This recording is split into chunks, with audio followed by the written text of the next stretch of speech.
You made $870,000 at 17 years old? 17, 18 years old. What? Yep. From 2 to 4 cold callers, I went to 8, then I went to 12. Now I was doing 1 to 3 deals a month. And from there, I went up to about 16 callers, and I started hiring acquisition managers. From there, I did 1.2 million the next year. The year after that, I did 1.7 million. You did 1.7 million at like 19? At 19. What were some of the key lessons that you learned that could help people get their first deal? Yeah, one of the main things that I think holds people back is their Jacob Blank, how's it going, baby? Going good, man. Thanks for having me on. I appreciate it. Yeah, excited to have you on. I know you're the 17-year-old millionaire, right? Yes, sir. Yes, sir. Millionaire by age of 18. Yep. Yeah. Multi-millionaire now. Dang, at 22? Yep, just turned 22 yesterday. Yep. Okay, so for before we get into your real estate business, because I know you're a big wholesaler, you own real estate, you've done a lot in a short amount of time.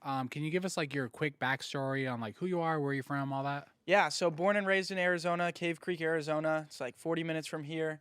I was pretty much normal kid. Kind of was messing around a lot growing up. I was kind of like the bad kid.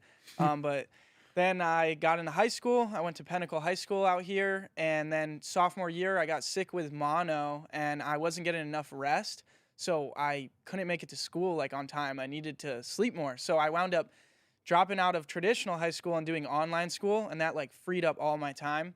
Then I found out about a guy named Alex Sines who started wholesaling at the age of 18, and every single day when I was sitting at home with all this free time, I would just get on YouTube and learn how to wholesale real estate at 16 years old, and that changed everything for me. And after about 3 months of researching, I started taking action, and that's kind of the story, how it starts. And for me, it took me 8 whole months to get my first deal. So it wasn't easy for me. You know, you see a lot of people out there get their first deal in 30 days or 40 days, 45 days. And I'm like, dude, that is not good. Yeah. If you get your deal that fast, that's going to be kryptonite for you as a businessman. Yeah. Because business is hard. Wholesaling real estate is hard. And so if you get that deal too easy, it's not going to be good. So I'm glad it took me 8 months to get my first deal.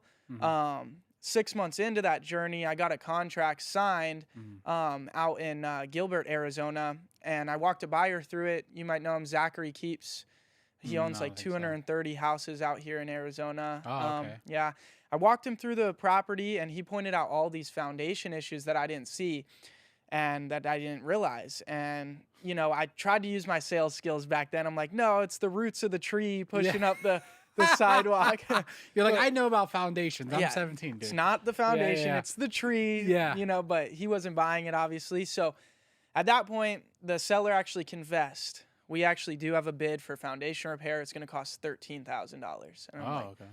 Wow, you didn't tell me this. And they're like, well, it's as is, so you still have to buy it. I'm like, unfortunately, the numbers don't make sense anymore, and I don't. So I had to cancel the contract 6 months in to chasing after getting my first deal.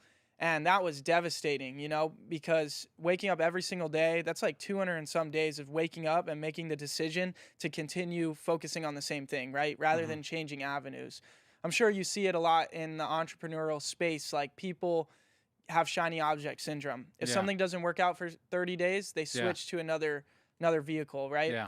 So I'm glad I had the determination to stay focused. And in business, focus is like #1 key component to success. Yeah. So even though that happened, you know, I brushed it off and I kept going at it. And 2 months later, I got a deal under contract here in Scottsdale, Arizona.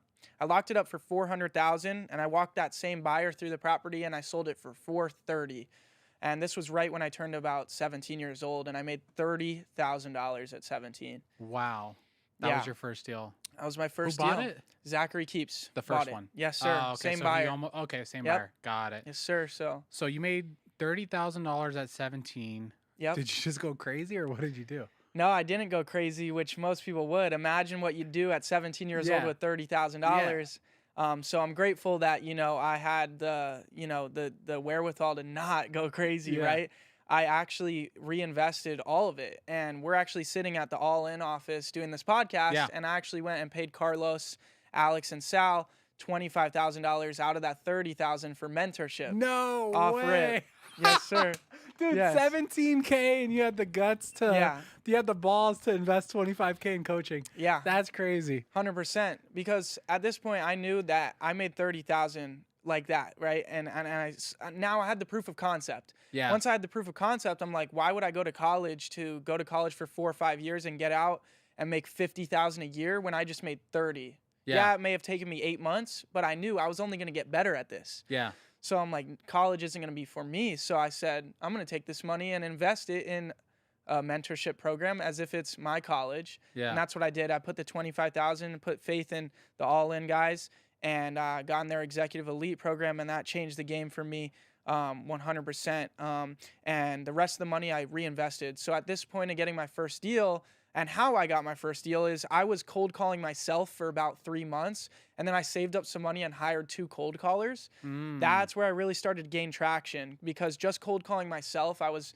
not being able to reach enough people, right? Yeah. It's a volume game. At the end of the day, you could be as good as you are on the phones, but you still got to contact a lot of people. And so once I got the 2 callers, I started to gain more traction, started to go on more appointments, meet with more sellers, send more offers, and then got that first deal. So once I cashed that check for 30,000, paid for the mentorship, and I used the last 5,000 to go from 2 to 4 cold callers. Okay. And then I kind of just rinsed and repeated. I got like a 15K, a 20K deal after that, shortly after, and then I went to 8 cold callers, and I just kept growing and growing from there. Yeah. What do you think about, what were some of the key lessons that you learned in those first 6 months when you didn't get a deal that could help people listening to this get their first deal? Yeah, 100%. One of the main things that I think holds people back is they're scared to talk to people on the phone. Like they're so nervous. They're like shaking. They can't even get a word out on the phone. And even I'm sure when you hire people, when we hire people, like people are shaking on the phone. And it's like, dude, it's just a prank call. Yeah. That's what I had to snap into. I had to think, I'm just calling Domino's to screw with them. That's what I thought of on every call, except I'm actually going to try to turn this into money. So I thought, it's just a prank call. Don't sweat it. No pressure. Yeah. And then another big thing was, when you're on the phone, when you're all nervous like that, just keep in mind, slow down. Slow down. Like understand that if you can talk in a certain way, and if you know the route of the call, the how the call is going to go from start to finish, you have a roadmap, then you know where to take the call. That means you can lead the call. So if you're leading the call, you also can choose the pace. Yeah. So if you're all nervous, just take a deep breath, slow down. That was key, 100%, on getting better on the phone and being able to actually implement all the scripts and all the training that I was doing to learn what to say. Yeah. If you don't slow down, you're not going to be able to actually say what you've learned. Mm-hmm. So doing that was important. And then the other thing was just knowing that, look, like if you're going to commit to something and you actually want to become massively successful, it's not going to be easy, right? It's not going to be easy at all. It's going to take a lot of hard work. There's going to be no after no. You're going to get doors slammed in your face. And you have to understand that that's why 90% of people, 99% of people don't make it and 1% of people do. Yeah. It's because they stick it out. So if you can accept the reality of the situation, of what you're actually going after, and accept that and look at the mountain and know, okay, I'm committed to getting to the top no matter what, then you're going to be successful. But if you're 1 foot in, 1 foot out, you're never going to achieve it. Yeah, I think I want to get into how you scaled your business, because you've made millions of dollars now wholesaling.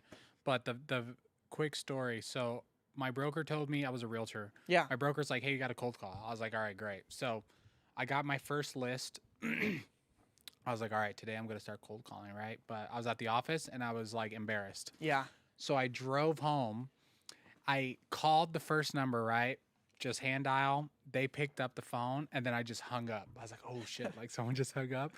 And then I just stopped calling. That was my whole first day of cold calling. I'm just like, and I've seen it. I've seen it. I've hired people, and they'll say like 3 words, and they'll just hang it up. And then everybody's just looking at them like, why, bro? Like, why? Why? So so I know how it is to be scared at first. But okay, so you got that first deal. And then you immediately invested 25K. Yeah. So you're profitable 5K, which is pretty good still. Yeah. And then what happened after that? Yeah. And another thing too, I had a couple other deals I was working at the time. So that made me a little bit, they weren't lined up ready with a buy or anything, but that made me feel a little bit more comfortable with throwing the money into the mentorship right away as well, because I felt like I was going to have more coming in as well. Yeah. And so how did I scale? So got the mentorship. That didn't start for a few months, so I still had no guidance necessarily. So I just did what made sense, right? I had proof of concept that cold call leads worked. Me on the phone closing them worked. So I thought, why not just do more of that? Yeah. You know? So I went from 2 to 4 cold callers. I went to 8. Then I went to 12. Now I was doing 1 to 3 deals a month. Wow. And then from there, probably was up to about 16 callers. And then I got an office, very small office. It was like 600 square feet off of Union Hills and 32nd Street here in Phoenix. And got in that office, waited a couple more months, closed a few more deals. And then I started hiring acquisition managers. I hired 2 guys. One of the guys, he's actually still with me to this day, 5 years later, which is crazy, you know, because there's a lot of turnover in this business. With acquisition managers, you know, they say most salespeople are rented, right? Yeah. Good ones at least are. So having some people that have stuck with me the whole time, some core team members is a beautiful thing. But got that office. Now that I had a team, I needed more leads. So probably in that office, I got up to about 20 callers and I had 2 full-time acquisitions. And I was in that office for about a year. We did about 870,000 that year in that office, and I was 17 at the time. You made $870,000 at 17 years old? 17, 18 years old. What? Yep. Yes, sir. Dude, when I was 17, if I had $100 and I could buy like an Arizona and some hot fries, I was like balling. Yeah, dude. And the thing with me was I didn't even act like I was rich or spend money. I just reinvested everything. I acted like it wasn't even in my account. What the hell? Are you like a robot? Like, how did you? I saved it. I save, man. I'm cheap. Yeah. To be honest. Yeah. Like, it's bad. That's good. It's good, though, because that's how you retain your wealth. But I invested a ton of the money back, and I saved a ton of the money, and I focused on the long-term vision. See, most people screw up there. They got a short-term vision. My vision was to become a businessman, build businesses. From the jump, from the very beginning, day one, that's what my goal was. Most people, their day one goal is, I'm going to get rich. Yeah. My goal was, no, I'm going to build business. And that's where people get it mixed up. They have a broken mindset from the very beginning. You can't have that. You need to be coming into this business, into any business with the right intentions. Yeah. So yeah, did 870,000 that year. Then I moved to my big office that I'm in now here in Scottsdale, Arizona on the air park. And from there, I did 1.2 million the next year, and then the year after that, I did 1.7 million. Damn. Yeah. You did 1.7 million at like 19? Yeah, at 19. Wow. That was 2021, and then 2022, I did just under $1 million when the market shifted. Yeah, market shifted. I did about $1 million. Yeah. And this year we're on track to do about $1 million again. Okay. So, got it. We're doing good. But now you're doing all other businesses also. Other businesses also, yeah. So. My focus isn't 100% there, but real estate is doing deals is always, you know, like that's my core competence. Yeah. And so at peak, before the market changed, I think everybody's models shifted, right? When the market shifted, people tried to consolidate and figure out what's going to work and then rescale from there. So at peak, I had 9 acquisition managers in my office. Shit. Yeah, that's 9. a lot. Yeah, 9, all on base and commission. Oh boy. I had Dispo, and I had a bunch of virtual assistants helping with TC and all the data input type stuff. Yeah. So I was spending 60, 70 grand a month, but I was doing about, on a good month, 180, on average 155,000 a month. And so I was walking home with 80, 90 grand profit every single month. Yeah. Dude, it was crazy. Yeah. And from there, when the market shifted, I pulled back, got rid of everybody that wasn't a killer in my office, trimmed all the fat, kept everybody that was good, got rid of Dispo, jumped back into Dispo myself because that was the issue people were having. Like, nobody's buying these deals. Oh, really? And so I'm like, I'm going to grab the steering wheel, right, of my business and figure out how to sell these things through the MLS and whatever. And that's how we've been able to pivot and still do well and still be, you know, doing 7 figures. So. Yeah. So I want to talk about what your business looks like in 2024 now, but first I want to talk about you going on appointments and leading people when you were like a child, kind of. Yeah. Right? You're not like an adult, I think, officially till you're 21. Yeah. So, like, how was that, like, talking to sellers? Were you going on in-person appointments? Yeah, I was going on in-person appointments. So what that looks like is like how I was talking about before, slowing down, right? It was all these skills, these soft skills that build who you are as you present yourself. So a lot of that was me just reading these scripts and talking in the mirror as if I was talking to a seller. So looking myself in the face and trying to really figure out how I was going to present myself properly. Wow. Also, though, a lot of people would take me as a joke, and I tried to use references. Like, I had that really good buyer in my pocket. So I'm like, I work with him, you know, because he was going to buy the deal. So I wasn't lying. You know, I work with him. He owns a bunch, right? So use references. Like, oh, that's smart. You know, try to do stuff like that. And then also, this is a big thing. When you're young, this is going to happen. And I was just on Austin Zabak's show, and we were talking about this, and I know you were with him the other day. And he started when he was 18 out here in Arizona as well. And we were talking about how some people will give you that shot when you're young. You show up, and for whatever reason, they shouldn't want to do business with you, but they want to do business with you. They want to give you that opportunity, something about it. So just make sure you don't miss those shots. If you're young going out there trying to have a consumer have faith in you, don't miss your shot if they're trying to give you an opportunity. And I could say 100% on my first deal where I made the 30,000, 1,000,000%. The guy was like semi-retired, and he drove a school bus to pick up kids from school.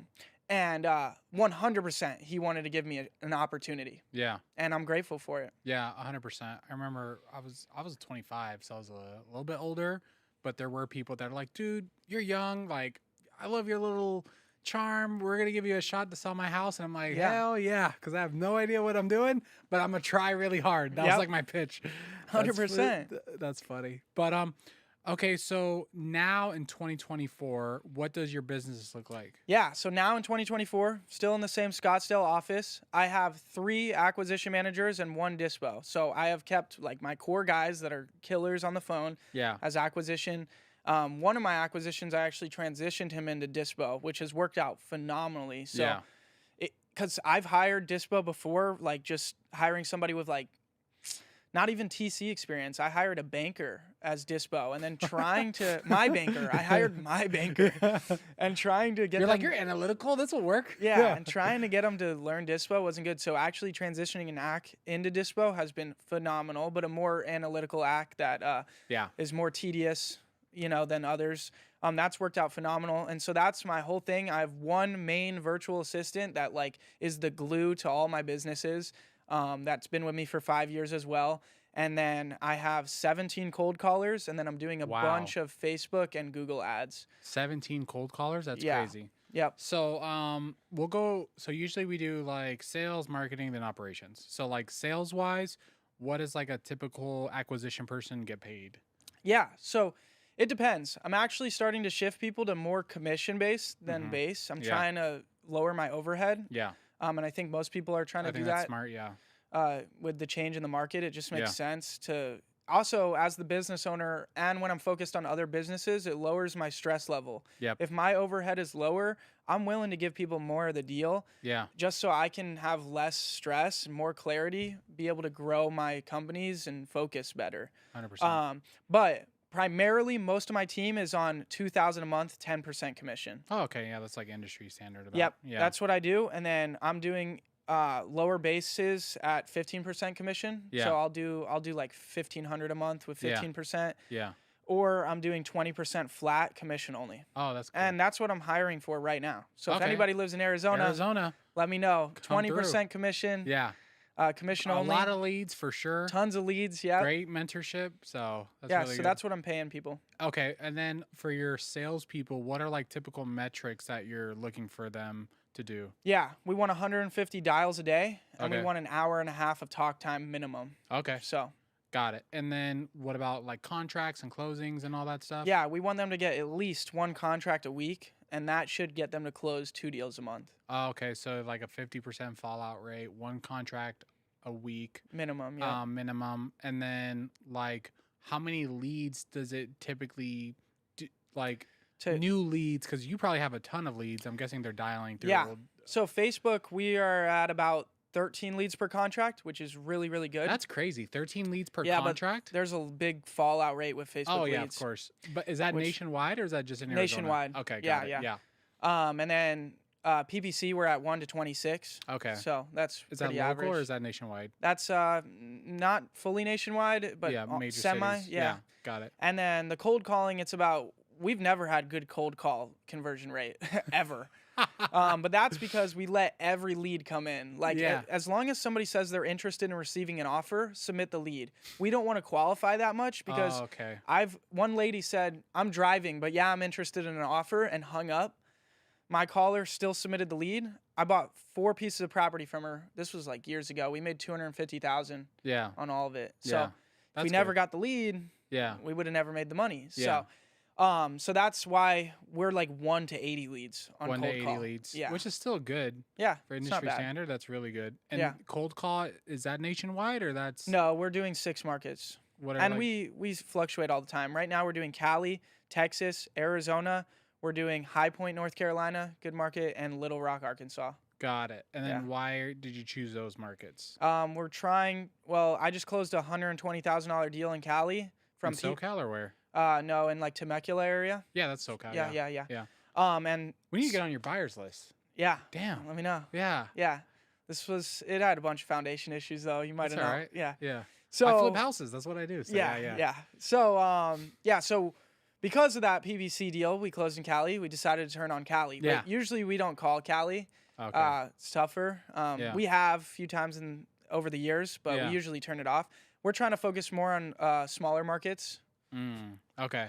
Oh, right now in that have a Southern little bit California. less But what about the competition, other markets? and 'Cause- buyers are more active. Yeah, because Cali's a big market.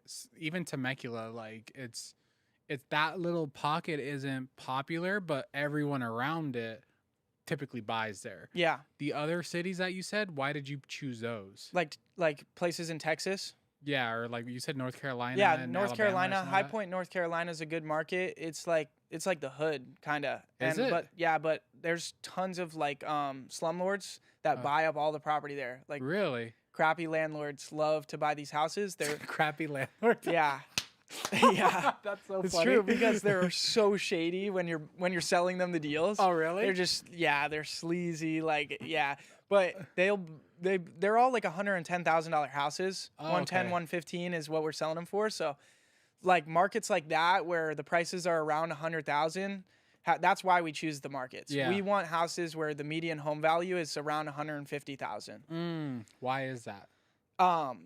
Interest rates. Oh, okay. Yeah, They're because the easier to cost of sell. money, Yeah. right? If the entry level's around 100,000, it's going to cost them a lot less risk, all that. Yeah. And so with the scarcity in the marketplace that buyers have, just Yeah. because of the economy and everything, Mhm. going to those markets with the median home value of around 150 has been key Oh, to our okay. success. Interesting. And then so how many deals do you think you'll do this year? Yeah, we'll do between 50 to 60 transactions this year. Okay, from those 50 to 60, what is like the split between the markets? Is it like the main markets, Phoenix, or like is it just it's kind Dude, of it spread? is so random now over the Oh, past 2 wow. years. So random. Yeah. And it's just so random because we're doing so much digital ads mixed with the cold calling, and then we're doing nationwide campaigns, and we're doing targeted campaigns that it's literally so random. Where my business for the majority of my career used to be 90% of my deals were here in Phoenix, Arizona. Yeah. 90% of them.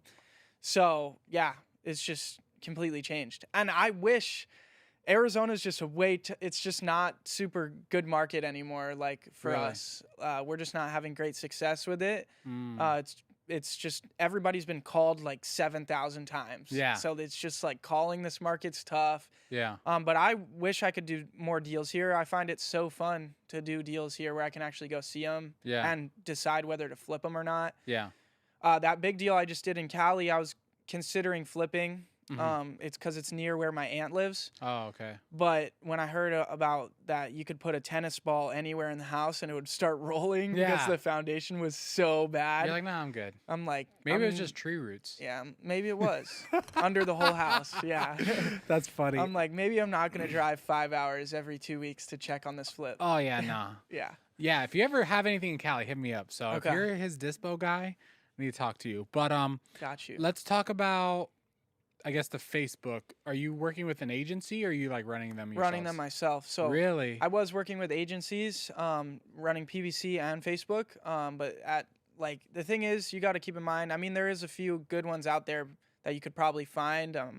I think you guys are starting to help Kitchen, people yeah, with marketing yeah. too, so I'm sure that's good. But for me, it's like other people are spending your dollars, and they're never gonna be looking at your campaigns as close as you would. They're Yeah. never gonna be checking every day to move things to negative keywords as often, Yeah. and negative search terms. So I decided, if it costs me $2,000 a month to pay somebody to manage the campaign, I might as well bite Hire the bullet someone. now, pay a bunch of money up front to get mentored on how to run it myself. And over a year, I'll get paid back, because if I Yeah. spend $2K a month for a year and I paid somebody like 10 grand for mentorship, it'll Who'd come you back. pay?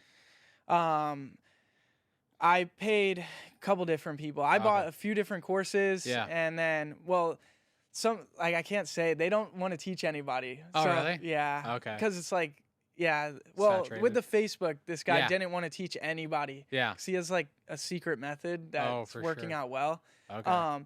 But with the PBC, I went through Nick Perry's stuff. Okay. And then I went through Oh, also. so you do PPC yourself also? Yeah. Like, is it actually you doing it, or you have someone on your team? Me doing it. Yeah. Damn, that's crazy. Yeah, I do Yeah, it. yeah. Yeah, it's actually, once you like set it all up and learn it, Yeah. like it takes like maybe 30 minutes a day just to Interesting. check it out. Yeah. I'm What- still getting better at it too. Yeah. But we're making money and we're getting a 4 or 5x, so On PPC? yeah, What about Facebook? 3. Oh, okay. Yeah. So What about it was cold better calling? when I first was doing Facebook. It was 4x. I think Yeah. it's getting a lot more competitive. Oh, with for Facebook sure. ads. Everybody's sure. diving into that. Yeah. So that's why it's down to like a 3x. But the good thing about it, even though we're not getting as good of a return, is the cost per lead's lower, and it keeps your team fired up because the okay. leads are a lot more enjoyable to talk to than cold call leads. So That's so funny. filtering, Yeah. sprinkling in some of those like It's more like motivated dessert. leads. Yeah. It's like, It's here's a good. good one. Yeah. Now get back to the freaking Yeah. dungeon with the cold call leads. Yeah. What about so with Facebook? So I went to Alex Hermosi's workshop, right? And I actually got to speak to his CMO. And he said with Facebook that what's going to happen is audiences are going to go away, and like Facebook is going to be able to like tell based on your ad, where you're at, the words that you're saying, who to like push it to. And they're just going to show it for you. And they run ads like that.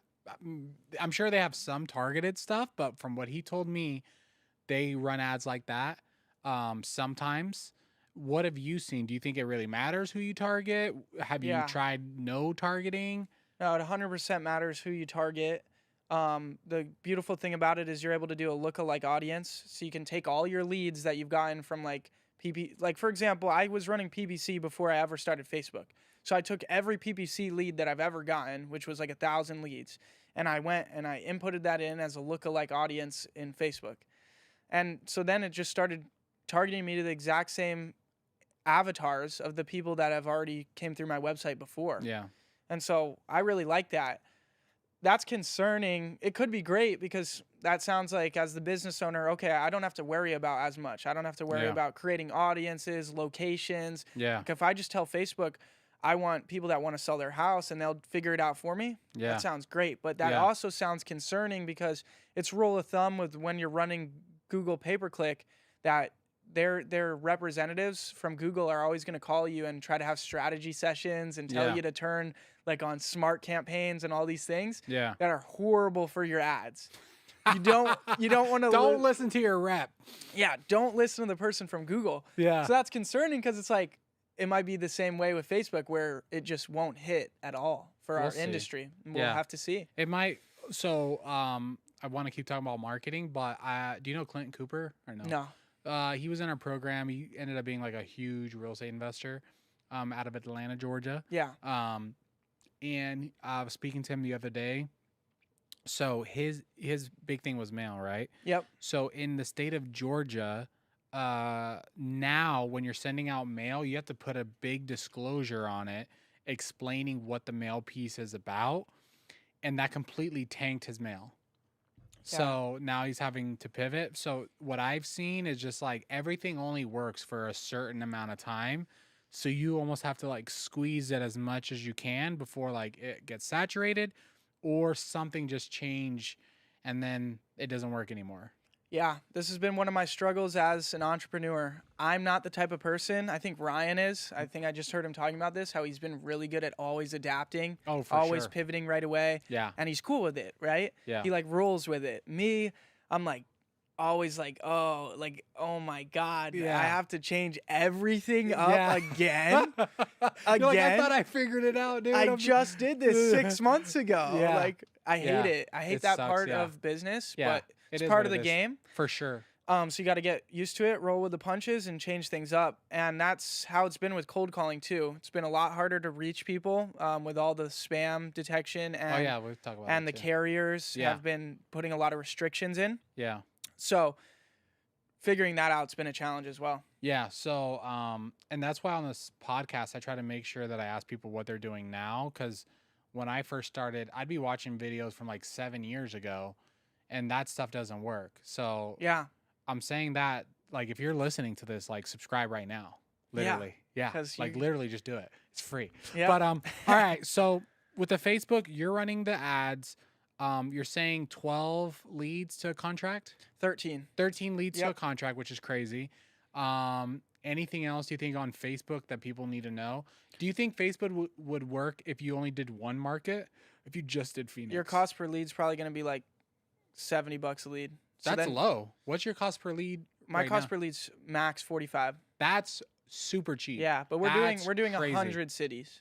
But that's still super cheap. Yeah. Yeah. So like I've done pay per lead. I've done everything. Yeah. Pay per lead companies right now, like Sell My House Fast, they're charging $375 to $475 for a lead. And this Yeah. is not like a golden lead where they're like, yeah, please, Yeah. I want to sell. This is like, yeah, I want to sell. What are you gonna give me? Like Yeah, basic so leads. if you can figure out how to get decent leads coming in, and even if they're $70, $80, Yeah. it's pretty good. Yeah. That's Um, really good. Yeah. And my whole career, like how you said, like old stuff doesn't work. My whole career, all I did was cold calling. Yeah. So now doing all these digital ads, it's me pivoting. It's me doing what's working in today's market. Yeah. And then you said you're doing it at 100 cities, but then you said you're doing deals in like 5 cities. Yeah, I'm cold calling like 5 cities. Oh. Yep. And then I'm targeting 100 cities through Facebook. And then I'm Oh. doing nationwide on PPC, Oh. avoiding like all the bad counties that are super rural. Interesting. Okay. Yeah. So, anything else on Facebook before you get to like PPC or cold calling? No, I just think Facebook, it's good right now. Like you were saying, Yeah. capitalize on when Milk things it. are working. Yeah. But I honestly see me fading out of the Facebook and focusing only on Google Got in like it. the next 3 to 6 months. Yeah. I'll tell you one more quick story. So, I was doing, do you know what expired listings are? Yeah. Yeah. So, I was doing expired listings in Vegas. That was working for me. I was making a couple $100K as a realtor doing it, right? I moved to California. The year that I moved to California, it was a fairly hot market. So, that means it's less expired, right? Yep. So, I was like, all right, this isn't working anymore. I need to figure some out. I started calling NODs. Redx at the time just came out with NOD numbers. So I start calling them. I'm getting like a contract a day, right? I'm like getting appointments every day. I'm like, bro, this is like shooting fish in a barrel. Yeah. I remember driving home some days like, man, this is so easy. I could do this till I'm 55. I'd call the homeowners. They're like, what do you mean my house is an NOD? How do you know that? You're the only person calling me. I was like, this is great. Within the next couple of months, you're the 15th person that called me today. Like, don't hang up. Like, it completely got saturated. It still worked, but it completely just got way harder. So, Yeah. like, I'm just trying to emphasize the point to people. If you find something that works, crank the freaking most that you can out of it, because at some point, it's rather going to get saturated or something's going to happen. RVMs, I was crushing RVMs Yeah. before 2019. I was maybe potentially supposedly sending out hundreds of thousands a day. Allegedly. Allegedly, supposedly, not really me. And it was working. And then I Yeah. got sued. And then I was like, okay, I got to shut this down. So, I got sued for cold calling. oh, really? Cost me $28,000. Yep, to settle it. Yeah. Yeah. Dude What was would you a say to people that are scared of cold calling? Don't give out your real name. Ah, there you go. Through cold call, The seller signs the contract before our buyer name even shows up on the contract. Oh. They don't know who we are till they sign something. Oh, wow. Yeah. Okay. And if they seem like they're a litigator, I have a whole training now since that whole thing happened. My team has to go through this training. If they seem like a litigator, like, cause the training, they listen to like all these recordings of past litigators that have sent us demand letters. Holy crap. And so they're able to, know if somebody's a litigator, and then we send them like a waiver to sign agreeing to talk to them too. If like they seem like a litigator, but usually they just hang up, move on to the next person because we know like this dude's just trying to sue us. Interesting. But like I had 34 cold callers at peak. Yeah. Back in 2021, when I was doing only cold calling, and I was making few million phone calls every single month, and I've only dealt with one lawsuit. Where so was don't the be litigator scared. from? The litigator's from Nevada, and Nevada. he's allegedly he's a serial litigator. This is what he does for a living. Yeah. Allegedly. Yeah. So I'll tell you my story. So, we're cranking out RVMs, right? Yeah. And I had a small office. It's probably like 200 square feet. I had me and 2 acquisition guys. And then I hear my acquisition guy talking to someone. And usually when they start talking to someone, then I come over and I'm like, all right, let's see the numbers. Let me like tell them what to say or whatever. Yep. I could hear the guy. He's like, yeah, I want 250. And then the Zillow was pulled up and it's like 500K. And I'm like, okay. And then we looked up the name of the house, or we looked up the property profile, and his name didn't match that. So I was like, okay, that's weird. And then he was like, yeah, I want 250. I want to sell. We're like, why do you want to sell? He's like, man, I just really want to get rid of it. Let's just do this. And then I'm like, okay. And then he's like, yeah, like what was your name again? And then I was like, okay. My guy was talking and he told him his real name. And then he was like, yeah, like I want to sell. What's your company name again? And then I'm like, right there. That was just like, it's normal for people to ask it, but the way he was asking it was very specific. And then we kept going, and then he was like, yeah, send me the contract right now. We're about to send it. And he was like, yeah, like, and then send me your do not call policy. And then I was like, fuck. Yep. So then I was like, hang up on him. So we hung up on him, and I was like, damn it, like block him, get him out of everything.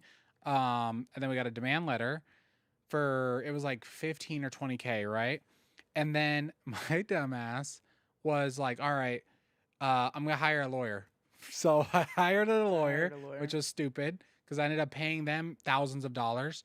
But they were referred to me by like a big guru that's gone through this before. So I trusted them. The lawyer on an email with me and the guy starts arguing with the guy. Like, oh, you don't know what you're doing. This is such a like scam to the guy. And I'm like, what are you doing? Like, why are you arguing with this guy to the lawyer? I'm like, what the hell? Like, what do you think is going to happen? And then, so this starts getting drug out. I stop all my marketing because it was freaking me out. And then what I did, which I should have done in the very beginning, I got the LLC that was on the lawsuit and I put it into Google. Guess what comes up? His name versus Sunrun. His name versus Bank of America. His name versus blah, blah, blah, blah, blah. Like literally pages of just lawsuits. That's what he does. And I started reading the reviews, and he won, he settled, he won. So I was just like, you know what? I'm not going to win.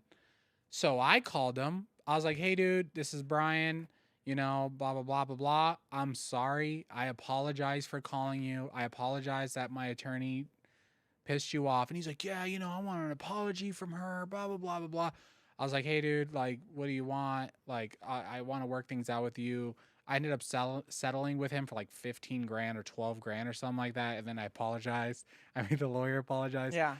But I could have just handled it way faster if I would have just paid him. Me too. But yeah, I want to hear your story. Me too. I could have settled it much easier if I just settled it. This guy was the real deal. Like, real deal. Shout out to that guy. This guy was sending packets to me before the demand letter was this thick. Holy crap. On the nicest paper I've ever seen, like mailed, certified mail, the whole nine.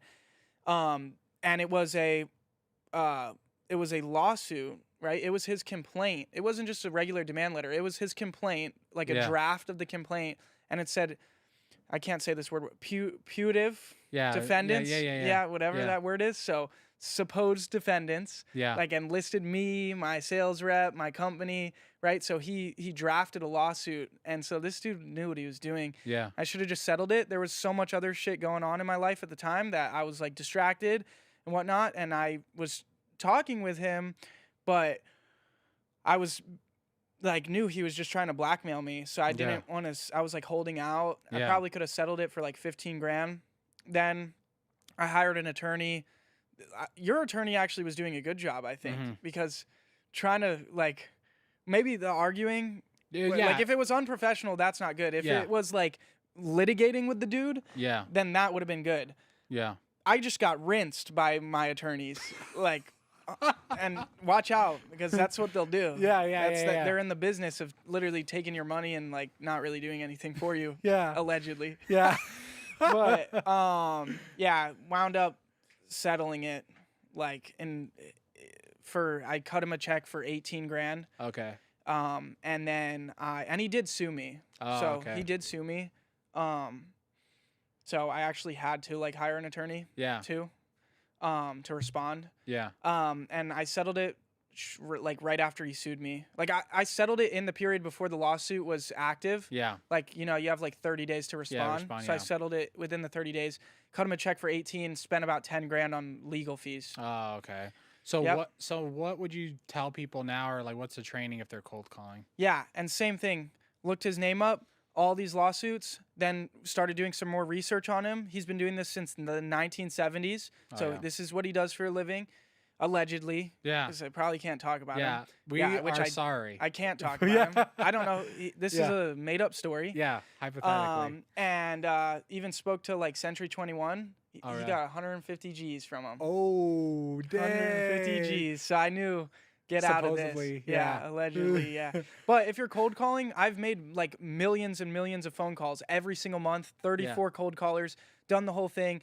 It's highly unlikely that you're going to get sued, gonna have this happen. You might even get a demand letter. I've gotten like 12 of them. 1 out of 12 has actually done something. The other ones I just didn't respond to. So yeah, like, and I started to learn like who's legit, who's really the real deal. I would do research, and now I knew who was legit and who's not, so I could tell by what they sent me. Also, you can totally have a LLC and then a marketing name that isn't your LLC. So why not, if my LLC is Homebuyers 321 LLC, why don't I just say that this is homebuyers.com or whatever, like calling. So just give them a marketing name that's similar to your LLC. Yeah. And then just try to figure out if they're an actual seller that wants to sell before you send them the contract with your name on it. Yeah. And seriously, this is not legal advice at all. Just so everyone knows, you got to do whatever you think is right. Yeah. Contact your local attorney and figure out. That's what I do to deal with it. Yeah. Cold calling, if you're calling people to buy from them, it's not necessarily illegal, especially if you're trying to scrub for DNC, and you have like a DNC policy where like if they say they don't want to be called, you instantly DNC them. Like if you follow certain regulations, you're good. It's different if you're calling somebody trying to sell them something, right? We're trying to buy from them. We're trying to give them money. So it's a different type of phone call where it's actually more like you're able to do it. Interesting. Yeah. In more states, you're able to do it. Yeah.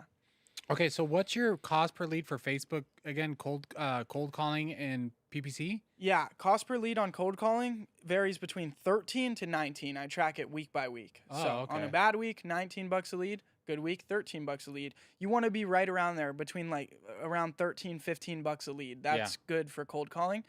And then Facebook is between $35 to $45 a lead, depending on the different like ad sets, the different campaigns. Yeah. And then Google, it depends. Like we'll get down to $80 a lead some months, but most of the time we're sitting at around $145, $155. That's still cheap. Yeah. But you're doing broad. Yeah. If you were Phoenix, that'd probably be higher. Oh, $200-$300 a lead. Yeah. Maybe more. Yeah. Yeah. But yeah, I could see that. What about for cold calling, what dialers, like where do you think the best data is now? Yeah. Like all that stuff. I was using the ready mode dialer for the longest time. That's what I'm we use. still using it a bit, but I'm starting to transition to the Enzo dialer. It just came Okay. out. Angel Garcia has Okay. invented it. It's like, it basically on ready mode, your callers get fed 200 to 300 calls a day. This dialer will give them 600 to 700 calls a day.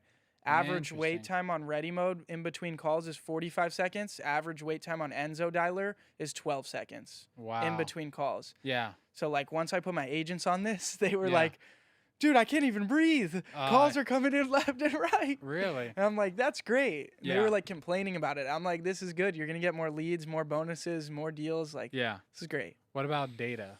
Data. I've always not been the guy to like necessarily spend the most money on data. Yeah. I use Cole Realty Resource. You might know Yeah, it. I know It's Cole. for, Yeah, it's that's for- old school. They only market to realtors. They've been Yeah. around for 70 years. Yeah. Through me, you're able to pay, I think it's $800 for the year for your market, and you're able to pull unlimited data with phone numbers. Yeah. So you don't need to skip trace. So for $800, you can get like hundreds of thousands of phone numbers Yeah. to houses. But there's not as much criteria that you can sort for. But Mm. my favorite list that I pull from there is 15 years plus residence. Oh, So that means okay. I'm getting people with high equity. Yeah. And I do a shotgun approach with my marketing when it comes Yeah. to cold calling, Yeah. rather than like trying to focus on like Sniper. Yeah. NODs only, pre-foreclosures. Interesting. And like you mentioned about how something works, like I was doing a lot of deals with foreclosures as well out here. Yeah. But now, if you don't door knock them, you're not doing deals with them. There's just Really? no way. You Yeah. try to call them, not a chance. Interesting. You got to door knock them. Anything else you think people need to know with like cold calling? No, the main thing is be weary about where you're hiring the callers from. Yeah. Make sure it's a Oh rep. yeah. Where do you get your callers? Yeah, they all work for me direct in Oh, Mexico. Wow. Yeah, How do you find them? through Facebook groups. Oh. And I okay. used to go to Rocky Point a lot. It's like 4 hours from here. What is And it? Rocky Point, Mexico. Oh, It's okay. like 4 hours from here, and I would meet people there. Yeah, What? yeah. Bro, you're crazy. Because I That's hired funny. some from Facebook and then started building it out. Did you there. just show up there and you're just walking around like, hey, Well, what's up? My parents had condos there, so we'd go like every 2 weeks. Oh, So I was okay. able to like, I hired some through Facebook, and then they like connected me. I would go get like food with them, and then I'm like, find me other people, and started finding more people. I also do use one center though in the Philippines, and I have some of my callers there. Not half, like Yeah. like five Yeah. of them there. How much do you pay your VAs? Yeah, I pay my VAs between $3 to $4 an hour. That's good. That's Yeah. really good. Do you have them insurance or anything crazy like that or no? Do I have what? Give them insurance? I've heard of like people in paying for like insurance. health benefits? Health insurance, yeah. No, I've heard of people I doing that. had like my managers set up on that. Mm-hmm. So in Mexico, getting it's called seguro, I believe, or yeah, that's what it's called, and it's very important to them. When they've been working for you for a while, they want to be on it because they get points to get a loan for a house. They get health care for their kids, Oh, really? like all this stuff. So yeah, I did have all my managers on it, but I got rid of like most of my managers. I just have one now. Oh, interesting. Yeah, but I did figure all that out and get them set up. So you have a manager managing like 20 of them? Yeah, That's crazy. That's interesting. and now, like with those benefits, he just signs up for them himself rather than them coming from me as the company. Yeah. So they're all independent contractors. And then do you pay for a dialer for all of them? Yeah. Yeah. And then I guess like how do you like what criteria do you have for them to like make sure that they're doing good or if you should get rid of them? Yeah, and I'm actually able to save money on seats. All my callers, they work from home. I did have an office in Mexico for like a year, but I shut it down and sent everybody home to work from home because it was working out better, and I stopped going there as much. Yeah. And so they love to work for me because they get to work when they want. From 8 a.m. to 8 p.m., they can log in whenever they want. And so I'm able to actually buy less dialer seats because not everybody's working at the same time. So I'm able to Oh. save money there. As far as stats, we want them to get 2 leads a day on ready mode. We're now wanting them to get 4 leads a day on Enzo. Because they're getting double the calls. Yeah. And then And 10 leads a week and 20 leads now a week on Enzo. what is a lead? A lead is somebody that says they want a cash offer for their property, and then that can be sent in, but they need to try to get all the other questions on the script answered. Oh, okay. So like motivation and stuff Yeah. like that. Yeah. Got it. Condition, occupancy.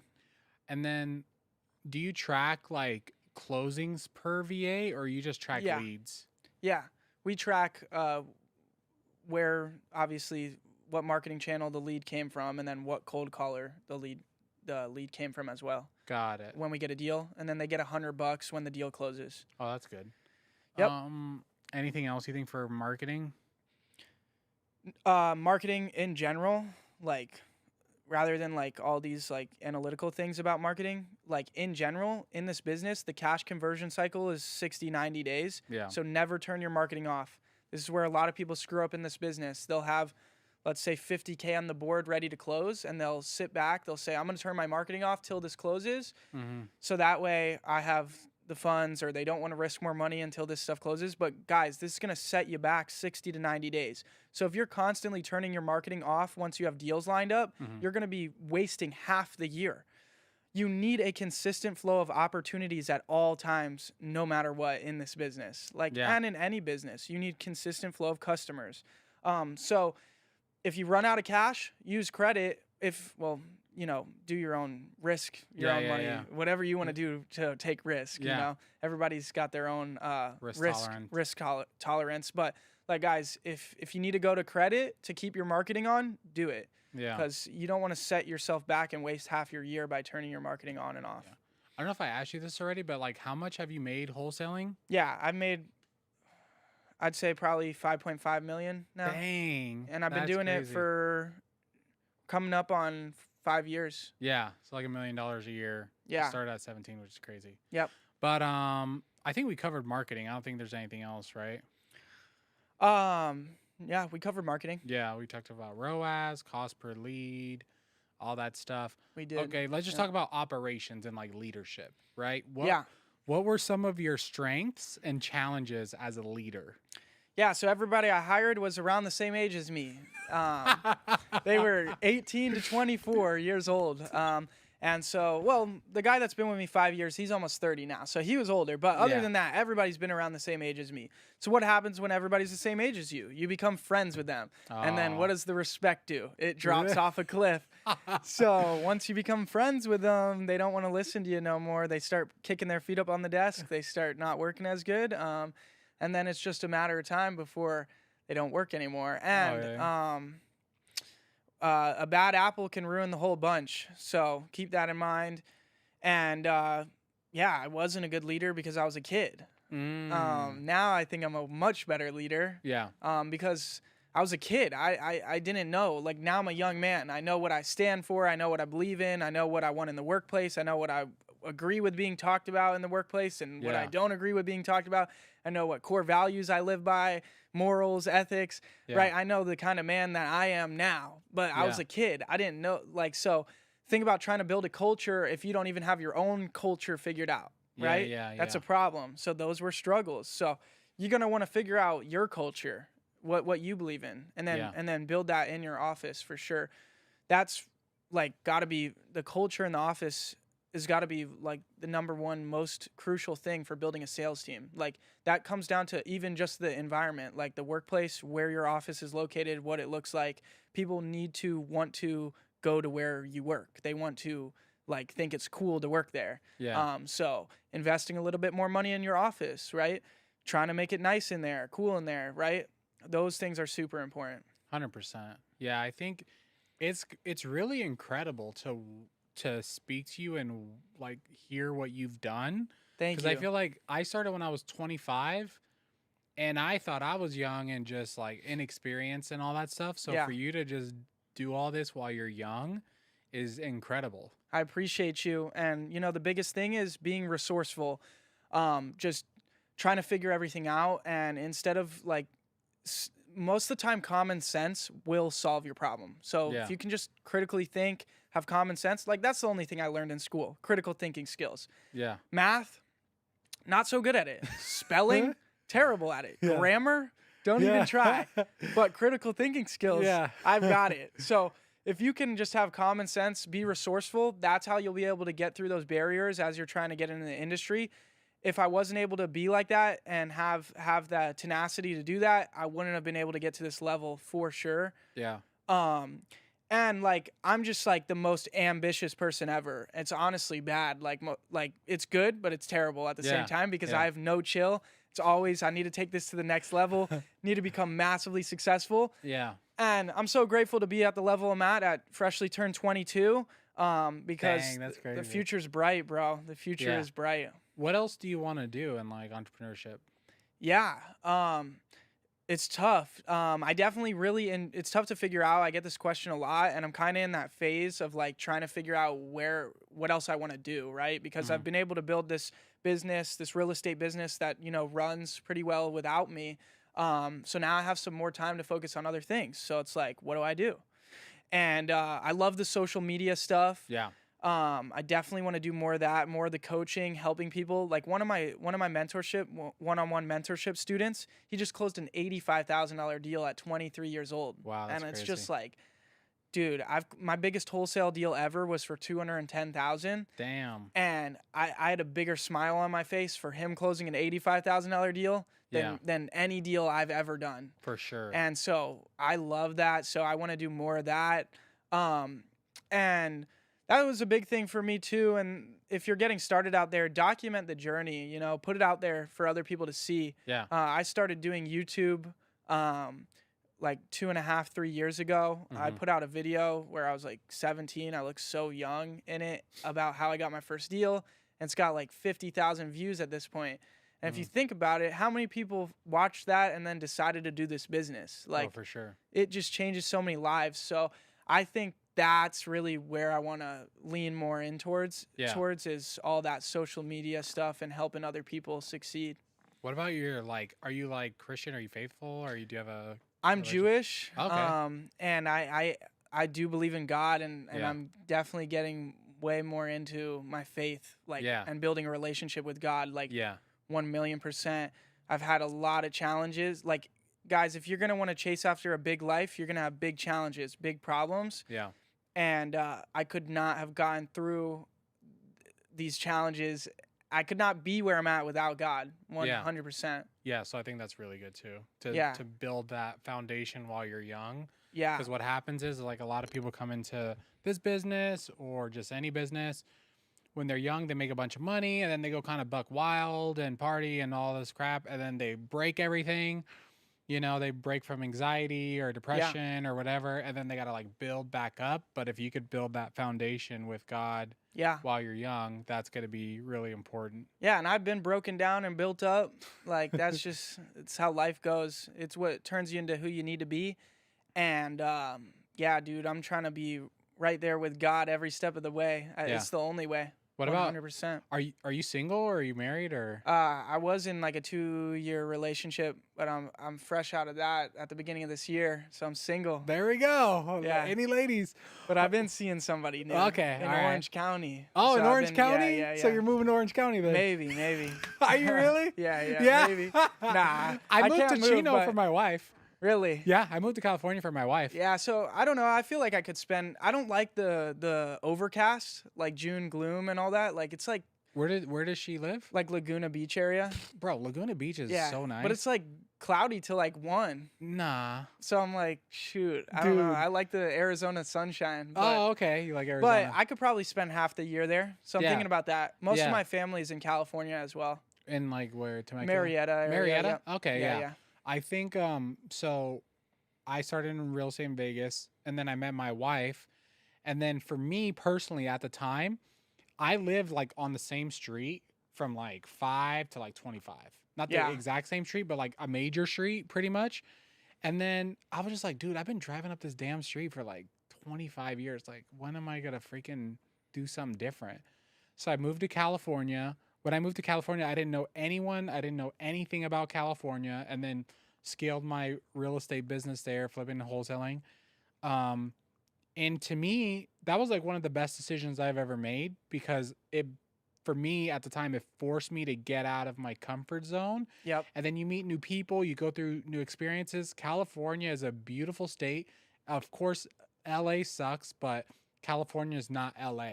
That's the part where everyone gets confused. They're like, oh, well, this and that. I'm like, bro, that's LA. Laguna Yeah. Beach, Orange County is Oh, like a so Republican, nice. beautiful. Yeah, it is Republican too. Yeah, yeah, Super conservative. Yeah. Yeah, like it's like any state. There's bad parts, there's good parts. Like, but 100%. you gotta, if you listen to the media, you'll just think it's all bad. But yeah, I think Exactly. it's beautiful, and I think that's huge. Like, guys, if you've been like in the same place your whole life, get out of your comfort zone. And I also need to travel more and like move around and do stuff. Like I've been behind the desk for like so many years, just trying to become rich. Yeah. That it's been good to like be going back and forth to California a Oh, bunch. for sure. And that's even been opened my mind too. Oh, dude, I go to Laguna, Newport area, and I'm like, oh my God, I'm broke. You are broke compared yeah. to there when you see like. I'm like, this is crazy. You're like, this 1,200 square foot house is more than my net worth right here. And I'm like, she lives there? Yeah.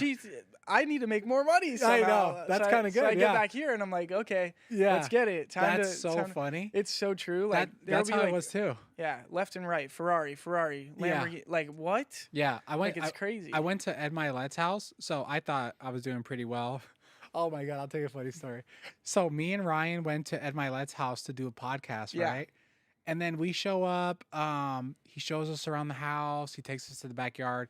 His backyard is like grass, like a big piece of grass, and then sand, and then water. Like he's on the water, right? It's crazy. And then I don't even know if he wants people to know this, but he was like, "Yeah, I own that house right there, and then I own the house next to it, and then I own this house. I'm selling this house, and then I got another one over there." And then I'm like, "Holy crap!" These are like $50, $100 million houses. Yeah, they're expensive, and I'm just like, "Holy crap!" And then before the podcast, right? Was talking to him, and he was like, "Yeah, well, tell me about where do you live?" He's like, "Yeah, I live in Vegas." Brian's like, "I live in Vegas. I got I just bought a house. It's worth like $4 million."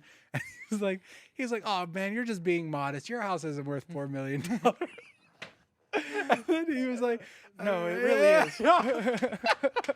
That's so funny. It was so funny. Oh He made a few comments like that where he's like, "Oh, bro, you're just being modest. You make a couple He's in million." a whole nother echelon. Oh dude. yeah, It's crazy, bro. Yeah, It's so crazy. yeah, definitely in California, you'll meet people, just random places. Dude, this like, is just from me driving around. I didn't go to Ed Milet's house or anything. I'm just driving around realizing that I'm broke. Yeah, like 100%. And there's like old money there too, not like where you'll see like an old couple. You'll talk to them and they're like, "Yeah, I have an insurance business and I own a bank in Ontario." You're like, yeah. And there's a lot of new money too. Like, 100%. And there's a lot of daddy's money.